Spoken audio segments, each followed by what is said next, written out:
Yo, welcome to another episode of Simply Bitcoin Live.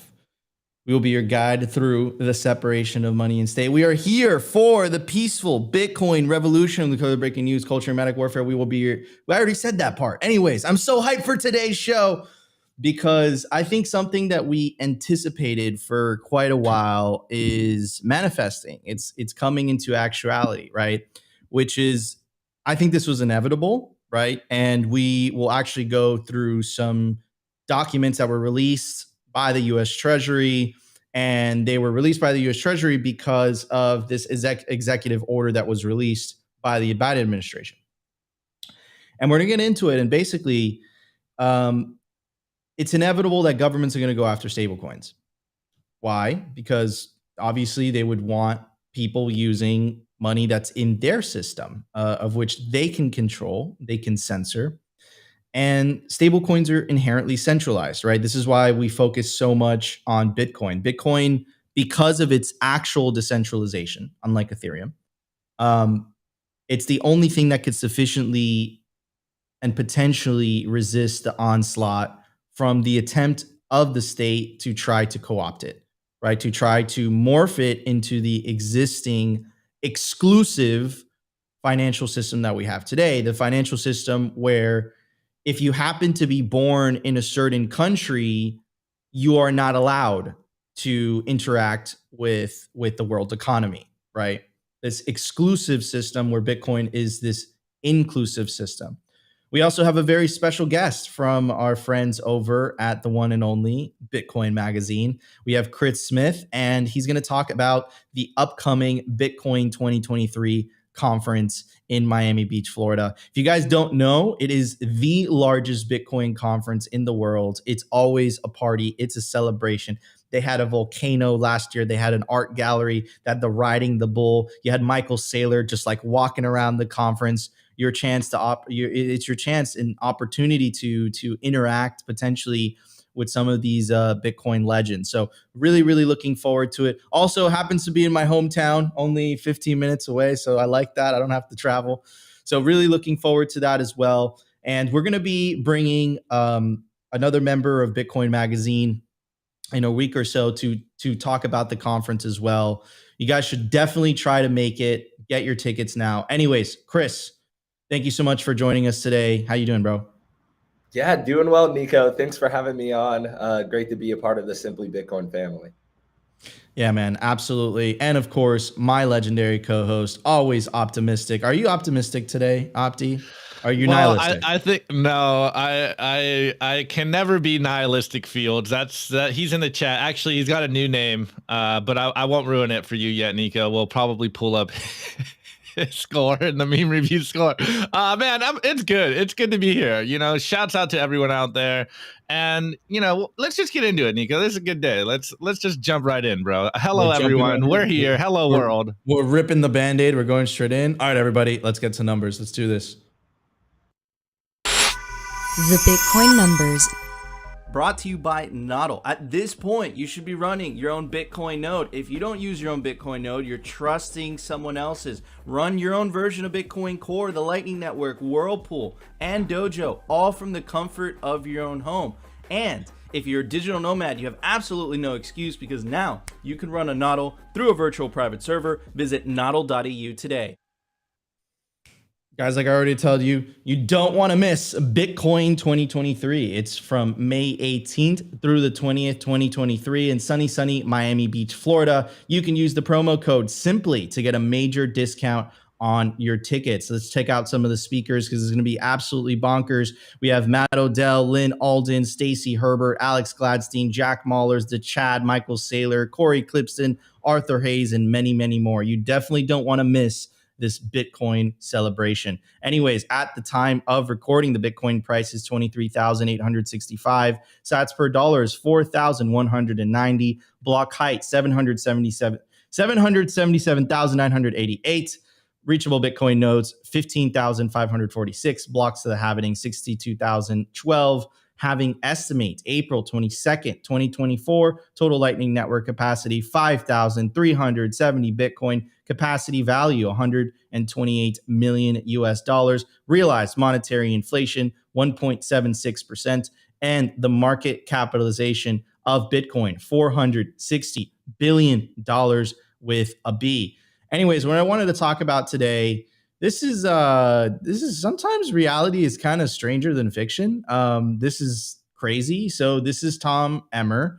He is a member of the House of Representatives, and he introduced an anti-central bank digital currency, specifically CBDC Anti-Surveillance Act, to halt efforts of unelected bureaucrats. And where have you heard that before? Unelected elites, bureaucrats controlling you through controlling the money. Heard that before? It sound familiar? Is Tom Emmer watching Simply Bitcoin? Nah, probably not. But I'm glad that there's other people that are thinking about the potential catastrophe of central bank digital currencies and the godlike tyrannical powers that is going to give unelected bureaucrats, and how those unelected bureaucrats could potentially use those powers to control people. We played you the video of a member of the Canadian government, Christina Freeland. She was the one that initially made the announcement that they're going to freeze people's bank accounts. Do you really want those people to have access, just flick of a switch to freeze your account? Do you really want that? So I'm glad that this is happening. Let's take a look at some of the language in this bill. Obviously, it's in billese, in legalese, billese. So I'll try my best. That being said, a bill to amend the Federal Reserve Act to prohibit the Federal Reserve banks from offering certain products or services directly to an individual, and to prohibit the use of central bank digital currency for monetary policy and for other purposes. Goes on to say, this act may be cited as the CBDC Anti-Surveillance State Act. Goes on to say, prohibition of Federal Reserve Bank reserve relating to certain products or services for individuals. Section 13 of the Federal Reserve Act is amended by adding at the end, except as specifically authorized under the Act, a Federal Reserve Bank may not offer products or services directly to an individual, maintain an account on behalf of an individual, or issue central bank digital currency directly to an individual. And let's move on to some of the reactions by other members of government to this proposed. Of course, the probability of this passing is very low, right? But at least, and then also another thing that I want to mention is, think of this as like a preemptive measure, right? Mississippi, when they put it in law, it would allow individuals to mine Bitcoin. Wyoming, specifically protecting individuals' private keys, right? Those are all preemptive. I think everyone kind of sees the writing on the wall, right? Michael Saylor in the famous Atlas Gala speech, he said, I want to be a winner. I don't want to be a martyr. Of course, Corey Clipson with his very famous piece, The Race to Avoid the War. I think we're all seeing here. I think we are all seeing the writing on the wall. And I think that these types of bills, and shout out to Warren Davidson as well. I know he's been part of that. Cynthia Lummis as well. The right to self-custody is another thing. The right to self-custody. That's so crazy, right? The right to self-custody your money. Like, that is nuts, right? But I mean, this is the separation of money and state. This is why we say it in the beginning of the show. This is what it's all about. Anyways, goes on to say, proud to join forces with GOP Majority Whip on legas to keep the Fed from issuing a central bank digital currency. The Fed should be focused on its core mission of stable prices and max employment, not tracking our transactions indefinitely. Now, that's a start. Obviously, I don't want central planning altogether. I think human beings should be completely out of the monetary policy, right? I'm a big fan of free markets. Anyways, also response by Andy Biggs.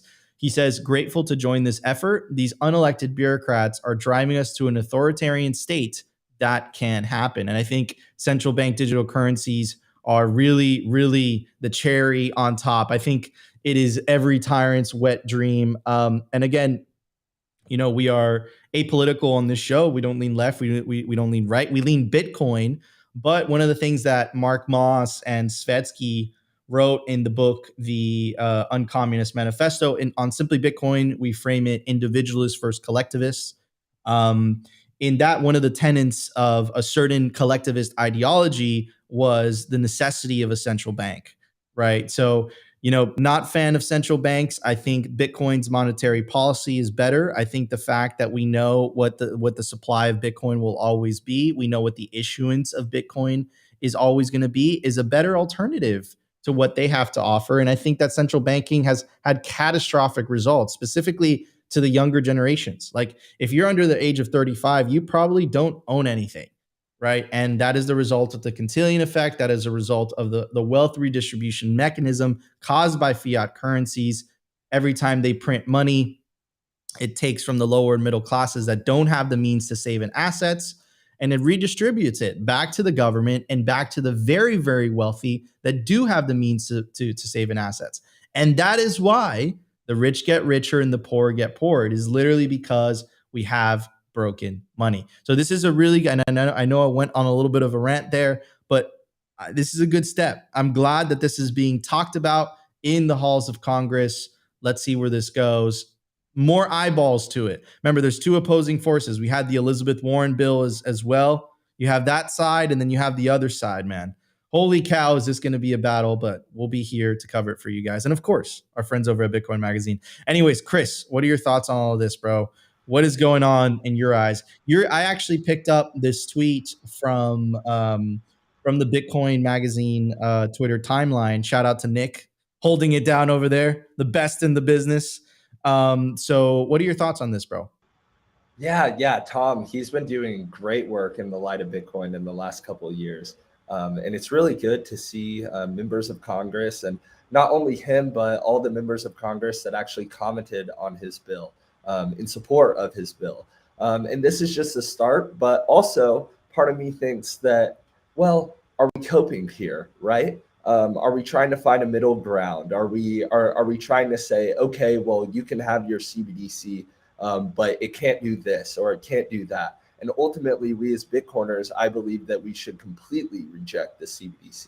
The CBDC in and of itself has no ability to even exist without an invasion of privacy, an invasion of monetary right. So I think this absolutely is a step in the right direction. And it's awesome to see members of our leadership talk about this. But we shouldn't just settle with this one bill, right? We should keep pushing them forward and keep pushing them towards Bitcoin, which ultimately, as all three of us know and many in the audience know, would be the ultimate form of self-sovereignty, freedom money, and really where we want to get to.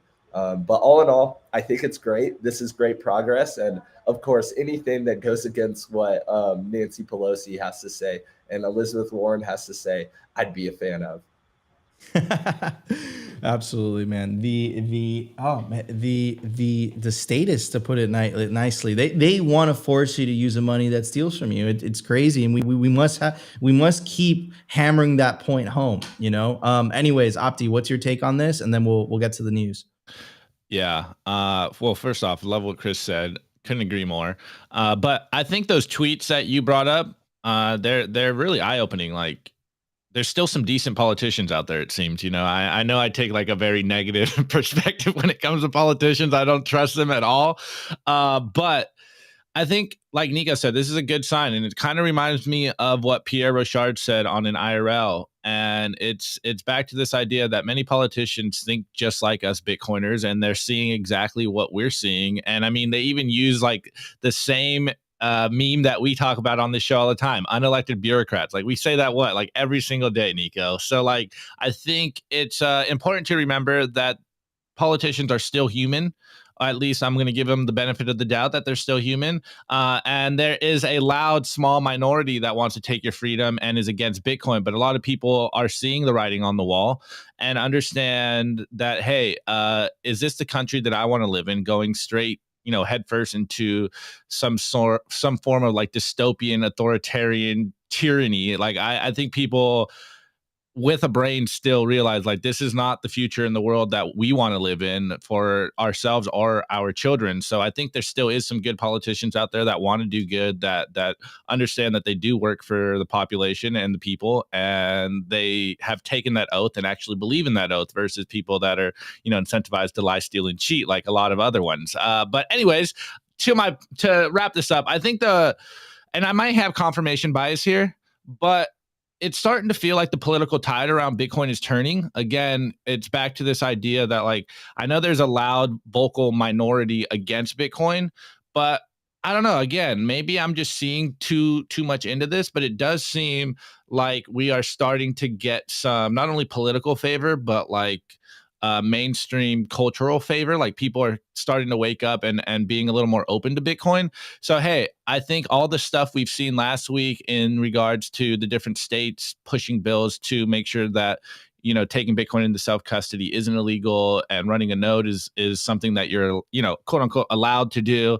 And now we get this bill basically anti-CBDC. So it's starting to see, at least in my opinion, I'm starting to see that maybe we are starting to get some political favor out there, and we won't necessarily have to run and hide in El Salvador, Nico. So I'm hoping, you know, fingers crossed. Let's hope that America embraces Bitcoin, because that's better for everyone. And someone actually made a really good comment on that CBDC post yesterday. It was something on the lines of, if America stops CBDCs, then the rest of the world will follow. So it's very interesting. Like Nico said, I know that this bill might not pass. It's probably slim chances. But if we shut down a CBDC in America, then it's not looking good for CBDCs around the world. So let's go.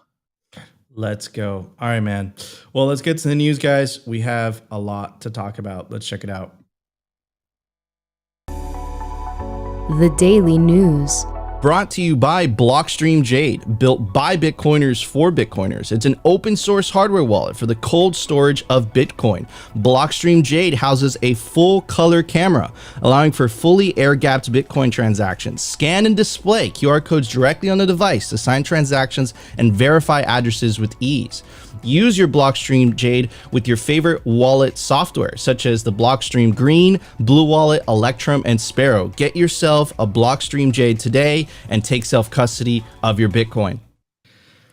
All right, guys, so connect this with what we were talking about during the numbers. The next target, I believe, for the U.S. government specifically, and I think they needed the FTX debacle as ammunition. So they did a bunch of things, right? The Caitlin Long's, crypto Bitcoin bank in Wyoming that was taking advantage of the Wyoming legislation. Shout out to Cynthia Lummis. Was denied a federal banking charter. They slow walked her for a while. Initially, those applications take 2 weeks to approve. They moved the goalposts. They changed the regulations. She got into a lawsuit. We're going to try to get her on the show to talk about it. But, there's a shadow war. And I don't think that this is a very popular issue, specifically for the younger generations that have a large portion of their net worth in Bitcoin, right? So this is a great piece by Nick Carter. We've covered it many times on the show, but it just kind of gives you a context, right? Because I want to give you a context, because if you just look at all these individual pieces of news on the surface, it doesn't paint the broader picture. I really believe that they're trying to capture stablecoins. I think that they want people using central bank digital currencies. Like, that's what this is about, right? Is stablecoins are dangerous. Stablecoins are unregulated. Stablecoins aren't backed by anything. So therefore, what we need are central bank digital currencies. I'm going to make the case for that today. But first, let me, because it kind of it sets the tone. So Nick Carter goes on to say, what began as a trickle is now a flood. The U.S. government is using the banking sector to organize a sophisticated, widespread crackdown against the Bitcoin and shitcoin industry. And the administration's efforts are no secret. They're expressed plainly in memos, regulatory guidelines, and blog posts. However, the breadth of this plan, spanning virtually every financial regulator, as well as its highly coordinated nature, has even the most steely-eyed crypto veterans nervous that the crypto businesses might end up completely unbanked. Stablecoins may be stranded and unable to manage flows in and out of crypto, and exchanges might be shut off from the banking system entirely. That being said, so let's focus on stablecoins today, because we've covered that in the past. So this is an article from Yahoo News. Stablecoins won't meet global standards, warns Financial Stability Board. I would say to that, fiat currencies and central bankings are a bigger risk to financial stability. Anyways, So let's move on to our friend, which we covered on yesterday's episode, Augustin Carson.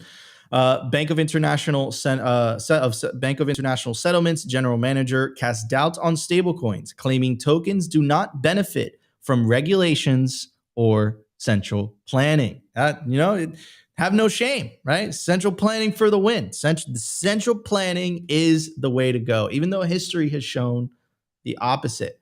And now this is the article that I wanted to touch on today. It's an article from the Wall Street Journal. Stablecoins attract scrutiny in SEC's drive to control crypto. Now, is it really about the protection of the consumer? Is it really about stablecoins are dangerous? People shouldn't use stablecoins? Because I'll tell you what, guys, we are a Bitcoin channel, but some of the most popular cryptocurrencies that are being used in countries with tremendously high inflation, I think it's an educational issue.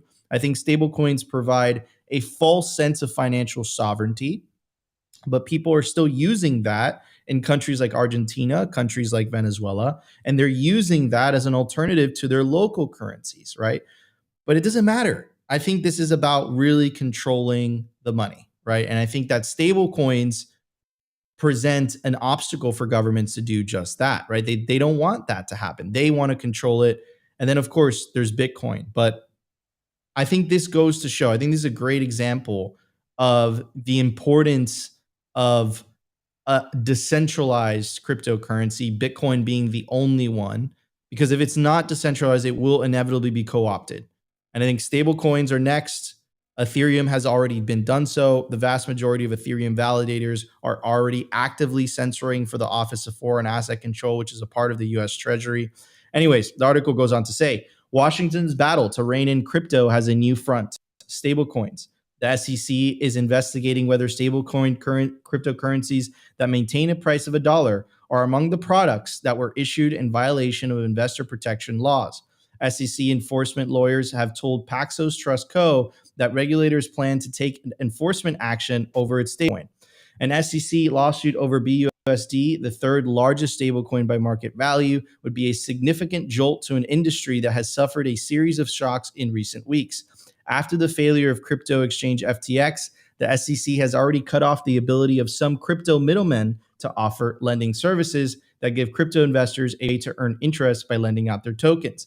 A lawsuit over stablecoins might not be easy for the SEC to win, according to securities lawyers, because stablecoins users don't expect profits from owning the tokens. That motivation is one of the crucial prongs of a 1946 Supreme Court test known as Howey that regulators use to spot which cryptocurrencies are securities. And I think that paragraph right there is the key.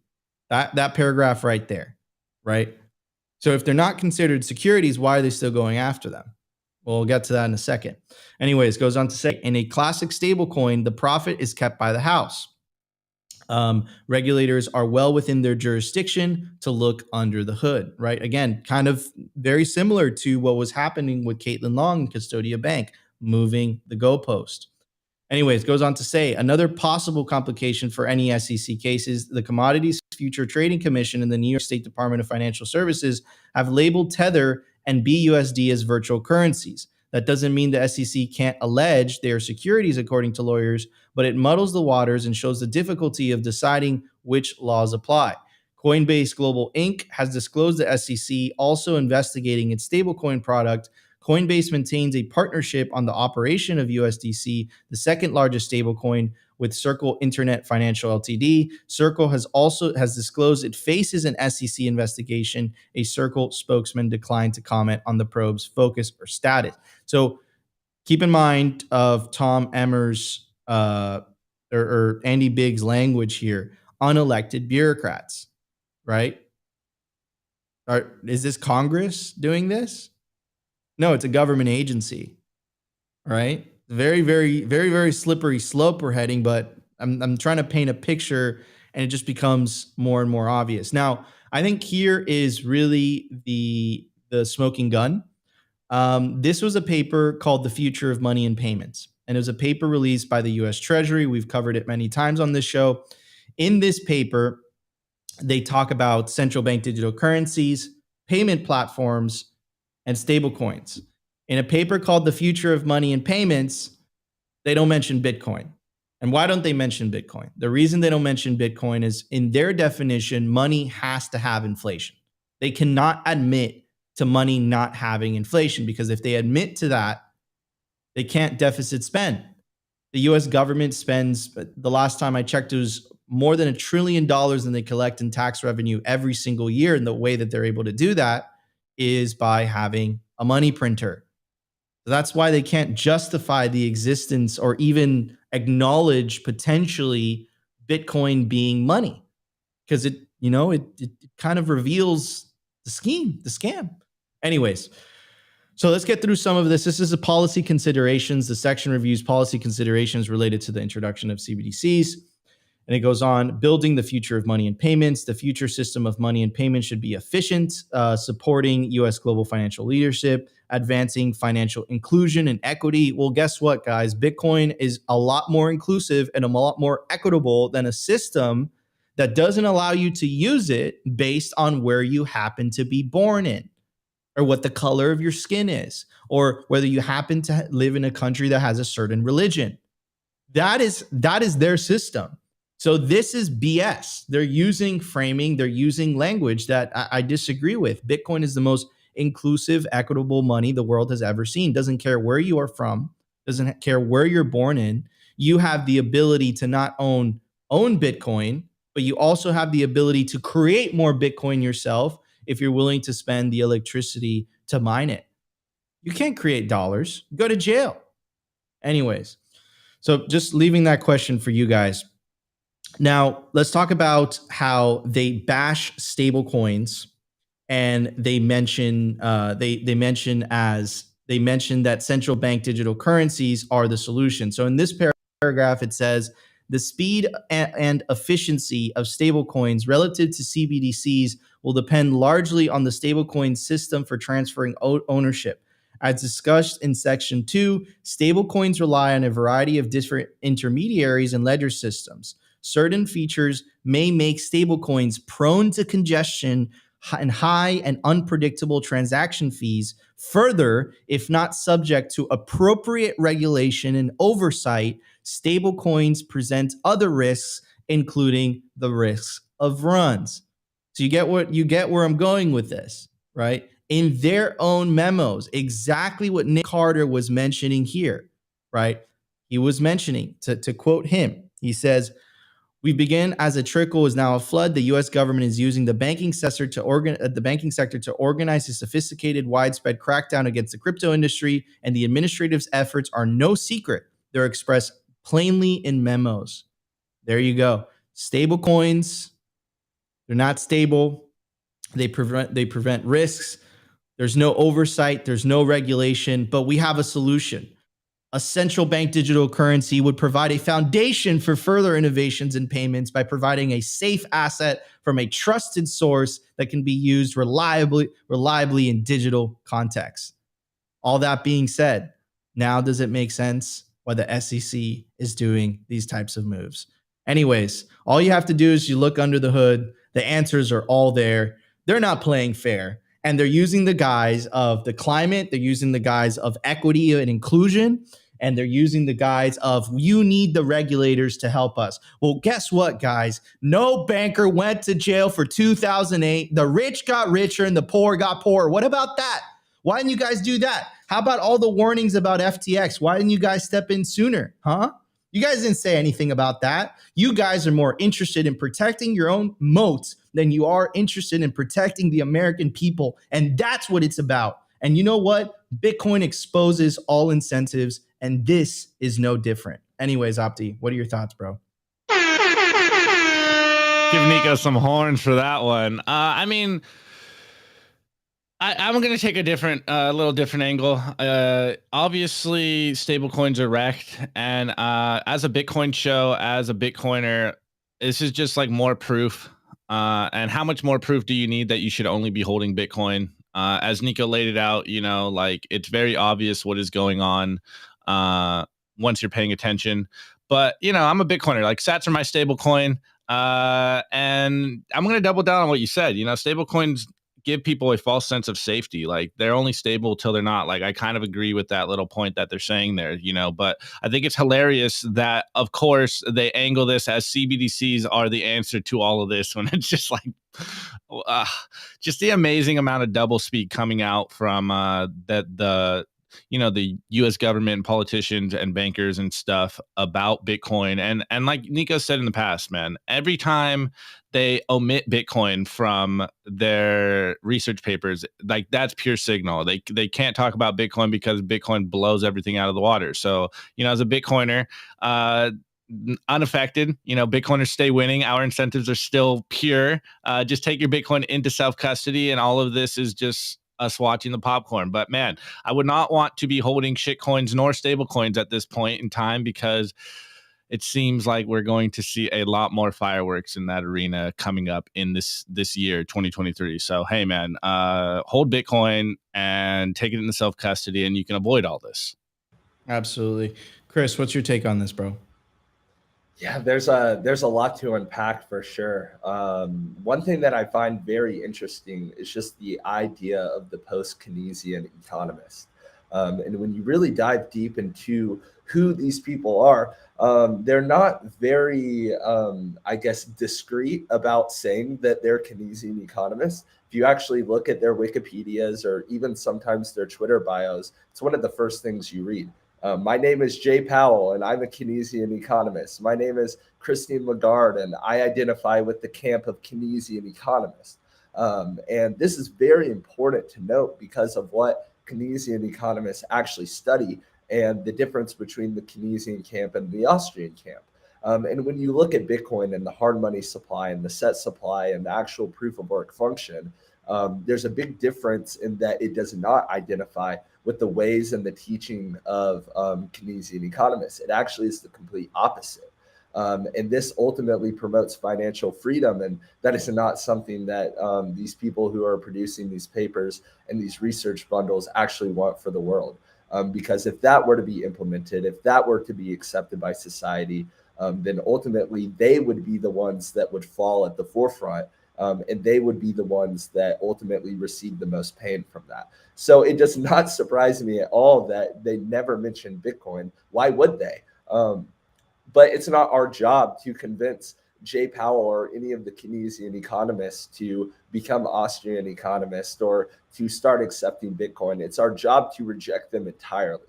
It is a cold shoulder. It is shutting them out. It is not validating their tyranny. It is not validating them being the keepers of the money, the keepers of the power, the keepers of the world. That day and age, in my opinion, is long gone.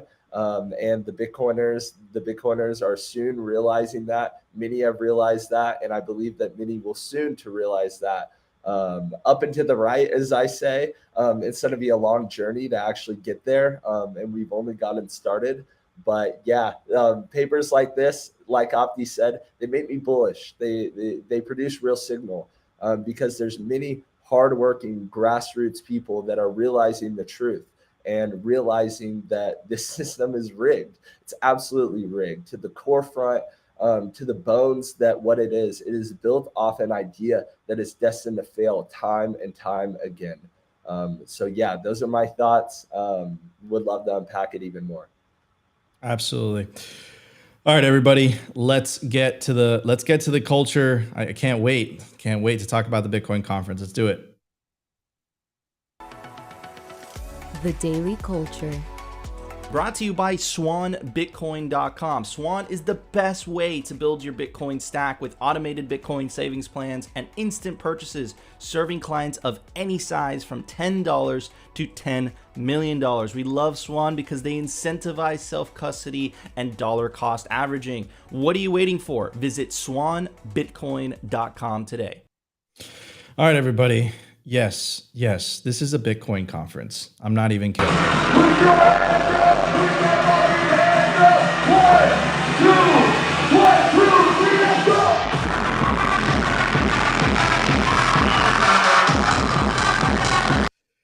That is from the Bitcoin conference. That was Steve Aoki hyping the crowd. Man, I don't think people know that, bro. There's a musical element to that as well, right? Yeah, absolutely. And I was there. I remember when that happened. Shortly after, he decided to go and grab some cakes and just absolutely cake people in the crowd. So that was super fun. But yeah, there's a huge cultural element to our conference, from music to art. With Bitcoin comes culture, obviously, and we can't reject the culture side. So there's lots to do with culture. There's many activations for whichever kind of interest is yours. Absolutely. Let's Opti? go. Man, well, I was telling Chris off screen before the show. It's amazing how quickly the conference has sprung up on all of us. Where I think Chris said 80 days away from the conference, so we'll be seeing you guys in Miami. But we had Chris on the other day, and he kind of dropped some sauce on us about what to be excited about at the conference. So what can you add on this, Chris? What should the people be focused on? What experiences are we going to see this year? Is it going to be as big as last year? These are the questions people want to know. Yeah, 84 days away to be exact. It's right around the corner. The team is really in gear to prepare for this conference, and we're really excited to host everyone in Miami again. Let's admit it, though, we're in a bear market. Everybody knows that we're in a bear market. And that is actually beautiful about Bitcoin, that we're not just in this hype mania phase, that we have these years to build as a community. So it's going to be very focused around that, around the bear market, around the Bitcoiners that have stuck around and are not just here for the hype, that are not just here for the CNN articles, for the ones that are really here for Bitcoin and the long-term success of it. And that is kind of what we're gearing our conference around. And it's going to be a lot of signal, a lot of great panels that our programming team has put together, a lot of great speakers that have come in as well. A few of the speakers, you have your usual suspects, your Michael Saylors, your Alex Gladsteins, your Jack Mahlers, and those will be great. And I'm very excited to hear what they have to say again. But there's also some new faces this year. One of those being Michael Lewis. And he's one of the ones that I'm actually the most excited about. Michael Lewis, if you don't know, he's a best-selling author of The Big Short, The Blind Side, Moneyball, some of our favorite books that we've all read as kids. I myself was a finance major, so I was very in tune with Michael Lewis and his work, kind of going through school, and to hear that he's actually a Bitcoiner is pretty awesome. So if you're not in tune with what Michael Lewis has been doing lately, you probably should be, especially if you're a Bitcoiner, because he has come out full-fledged against this FTX debacle. And it's going to be very interesting kind of how he frames it and what he talks about at the conference. You just need to go to see it. Make sure you're at that chat because Michael Lewis, man, he's going to bring some heat, and he's going to really, really well, we'll leave it at that. He'll be talking about FTX. I won't say anything further, but that's going to be a really good one. That's the one I'm most excited for. Let's go. Look, Nico's posting all these crazy clips about last year's conference. Are we going to be in to like another art gallery? Like we got the Open Bazaar, Bitcoin Bazaar there. Are we doing the same thing this year? Are we going to have, more art, more festivals, more things you can buy with Bitcoin? Like what's going on here? Yeah, so there's two things that we're going to be doing. These are separate things, the art gallery and the Bitcoin Bazaar. The art gallery, we're actually doubling down this year. Art is such a huge aspect of our conference and of Bitcoin in general. We have an art director. His name's Dennis, and he is really, really in the weeds, man. Dennis is awesome. He's connected with every Bitcoin artist there possibly is, from old Counterparty to even new inscriptions. So there's going to be a lot to say and a lot to see within our art gallery. We're also going to be doing the Bitcoin Bazaar. And if you don't know what the Bazaar is, it's actually it's hundreds of companies that are coming and they're offering their products and their services in exchange for Bitcoin. So our goal is that once you step on site in Miami, you don't have to spend your dirty fiat. You don't have to bring your dirty fiat. Leave it at home, leave it for the bank. Don't bring it at all. Bring your Bitcoin, bring your sats, and enjoy actually using Bitcoin as money. There's some beauty in that, man. And I really believe it. Being able to exchange from person to person, face to face, looking at them, smiling at them, being involved in that community and exchanging sats for goods. Man, if you haven't done it, you need to. There's something beautiful about it. Let's go. Can confirm. It's a totally different thing when you're face to face with someone. Oh, whoa. I had the volume enabled on that one. Okay. Well, what can our our audience do? Can they get involved? Can artists still, try to submit artwork to the art gallery, or like, is it too late? Because we are only 84 days away. Yeah, absolutely. No, we're still taking applications for just about everything. If you want to be a speaker, I know our lineup is getting full, but if you go to b.tc/conference/contact, make sure to send us a message and kind of where you want to be involved. One thing I will say that we're doing new this year is something we are referring to as the Bitcoin Games. If you're not sure what the Bitcoin Games is, Nico, maybe if you want to pull it up, it's under experience. Essentially, around the world, there's a ton of Bitcoin only meetups. People that have organized these meetups that are focused on expanding and enhancing grassroots local community to focus and educate people on Bitcoin, the properties of Bitcoin, and ultimately create new Bitcoiners. So we've organized what we like to call the Bitcoin Games. This is going to be the trial run this year. And we actually already have over 30, I believe, meetups from all around the world that have signed up to participate in the Bitcoin Games. The winner is going to win 1 Bitcoin to bring back to their meetup in order to enhance their meetup, build their meetup, get new people to their meetup. So if you haven't signed up for the conference and kind of want a way to plug yourself in, first ask yourself, am I a part of a meetup? If you're not, I highly suggest you kind of plug yourself into your local community and learn which Bitcoiners are in your area. And then also, if they're not a part of the Bitcoin Games, get them to be a part of the Bitcoin Games. You only need 4 people in your meetup to be able to be a qualifying meetup. So usually you can find 4 people that are willing to come participate, and the prize is worth it. 1 Bitcoin is a lot. And that's enough to really make a difference in a meetup and really drive home kind of the underlying goals of what we're trying to accomplish. So you'll be competing in a couple different games: Bitcornhole, chess, speed signer, a pizza eating competition. And the last competition we have is going to be Family Feud, hosted by, I believe, our president, Mike Germano, which if you haven't met or seen anything from Mike, he is very enthusiastic, and that's going to be one of the things that I'm most looking forward to at our upcoming conference. Man, 1 Bitcoin to play games. Like, are you kidding me? Like, let's go. Oh man. Nico, when are we making a meetup for ourselves, bro? Come on. Let's get on this. It's coming.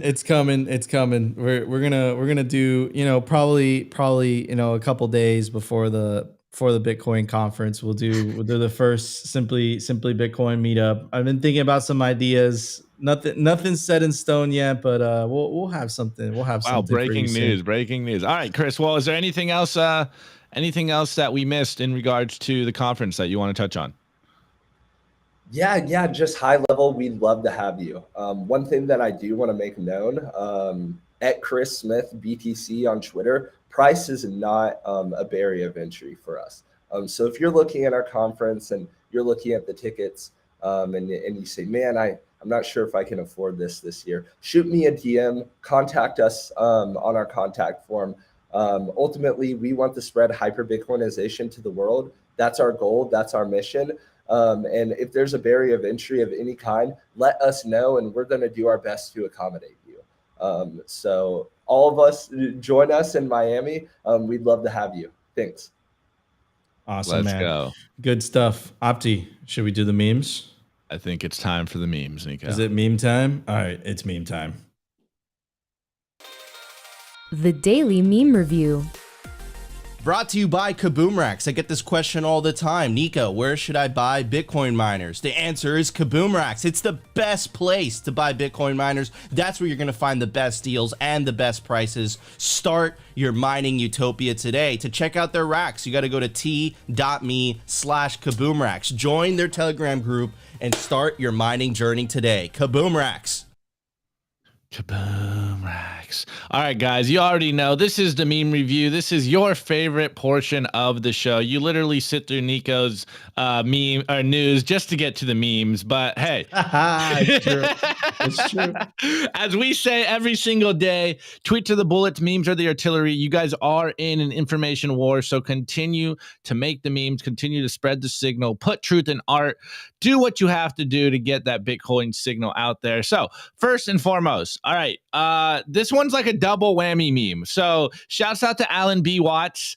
He did this quote, and if you guys have seen Good Will Hunting, then you know this scene. And he, he Bitcoinized it. So the meme is under it, but I really like this quote because it's very fitting. And I didn't even know what Nico was going to cover today, but it's even more fitting now. So I quote Alan B. Watts as Matt Damon in Good Will Hunting, and he goes, "Of course, blockchain, not Bitcoin, is your contention. You're a cantillionaire whose income derives from the predatory fiat system. You just finished reading some central banking propaganda, probably Augustus Carson's op-ed. Next month, you'll be talking about the benefits of CBDCs in 15-minute cities. Then, when the fiat system inevitably does collapse, you'll blame Bitcoin and fly off to your New Zealand stronghold. Meanwhile, me and my friends will be building a rock-solid foundation for a sound money civilization on top of the Bitcoin standard." And we got tagged in the meme right here by Mr. Splice. How do you like them apples? Buy Bitcoin. This is the way, guys. Continue to stack them sats and tell more people to stack them sats. This next one is by @Alejandro BTC, and he goes, "Opt out of slavery, choose freedom, choose Bitcoin." And this is an upgrade on one of the classic memes of Bitcoiners stepping off of the podium that the politicians are standing on. And once you step off, once enough people step off, the game crumbles. So opt out of slavery, choose Bitcoin. This is the way. And then again, I didn't know what Nico was going to cover today, but Adam Back dropped a meme, legendary Adam Back, and it's the classic Toy Stories, they're everywhere, but instead of this one, it's securities everywhere. This is us Bitcoin. He should have put some laser eyes on Buzz Lightyear.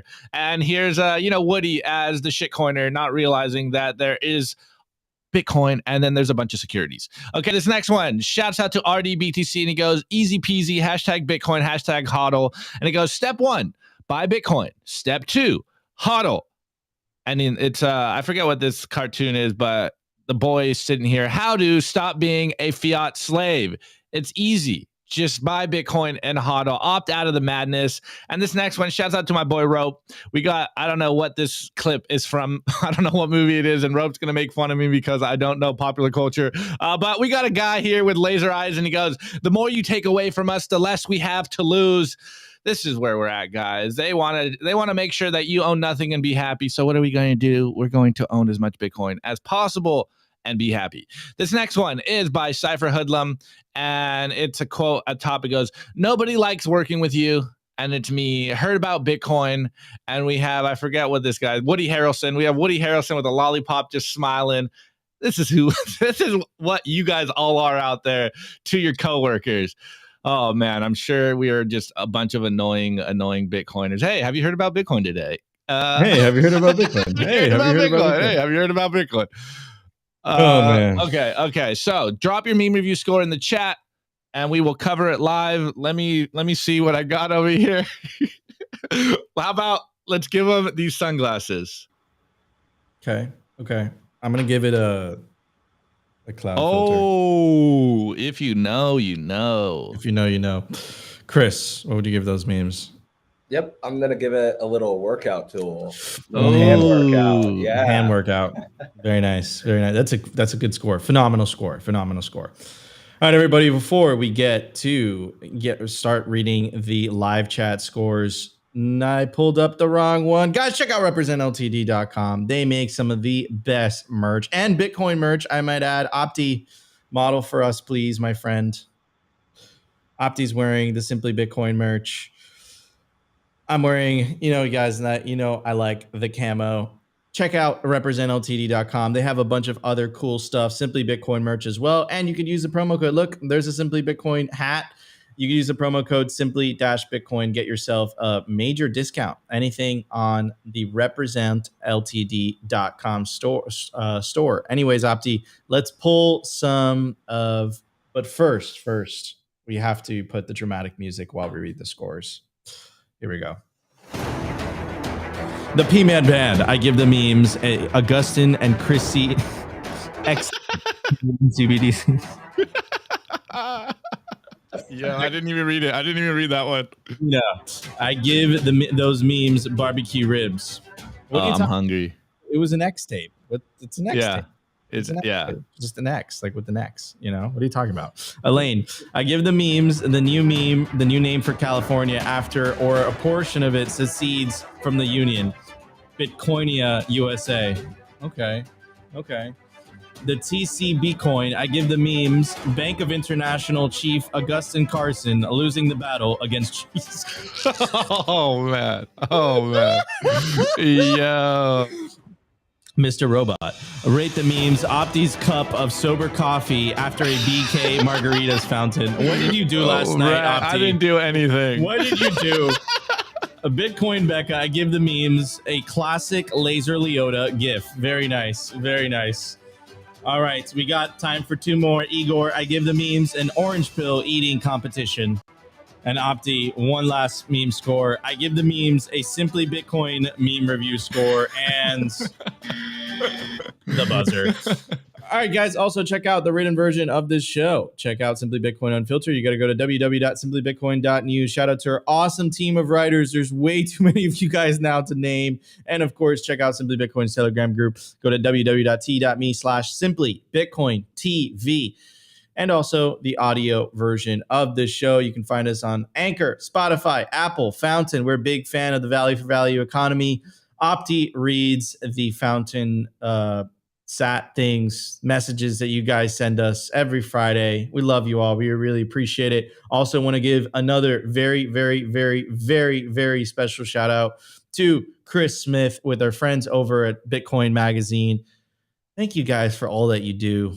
We love you guys. And Chris, where could people find you online and what are you working on nowadays? Yeah, absolutely. At Chris Smith, BTC on Twitter. Pretty simple. Working on the conference. Covered it a lot today. Appreciate you guys having me on. Make sure to check out Code Simply, right? Code Simply. Get your tickets to the conference. Hope to see you guys there. Absolutely. Thanks, Chris. Guys, the party will go on. We are hosting a Twitter Spaces with our friends over at Swan Bitcoin. Best place to stack sats. And we have a surprise co-host today, Bitcoin Magazine as well. Hope to see you guys in Spaces, and we'll continue the party all the way till 2 p.m. Eastern Standard Time. Love you all. We'll see you tomorrow for a brand new episode. Simply Bitcoin Live.